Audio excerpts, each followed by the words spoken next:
আমরা এখন সরাসরি চলে এসেছি রিসরা সারদা মাতা ফরওয়ার্ড ক্লাবের জগদ্ধাত্রী পুজোয়। এবছর তাদের পুজো 51 বর্ষে পড়ল। তাদের এবছরের আকর্ষণ হলো নারী।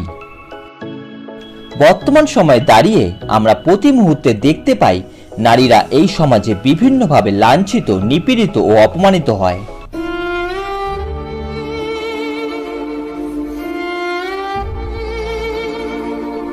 বর্তমান সময়ে দাঁড়িয়ে আমাদের পুরুষ সমাজ বিভিন্নভাবে নারীদেরকে অপমানিত করে।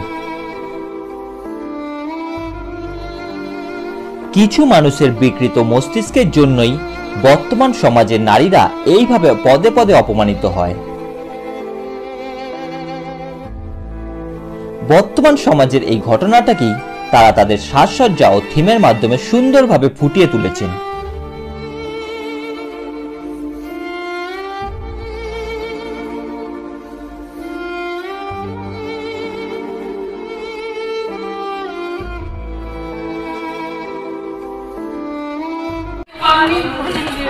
শুধু আমাকে বন্দি করে রেখেছ ঘরের লক্ষ্মীর মোড়কে, আর ঢক্কানি নাচ শুনিয়েছ পৌরুষে।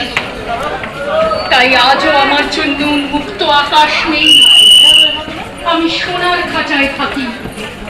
হে পুরুষ, তোমার নির্ধারণ করা পোশাকে আমাকে সাজতে হয়, তোমার নির্দেশিত পথে আমাকে চলতে হয়, না হলে তোমারই মতো কোনো পুরুষের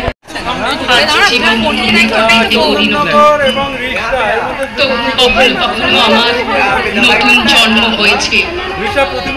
হস্তিনাপুরের সভায় অসম্মানিত আমি, তারপরে আর চুল কাটেনি।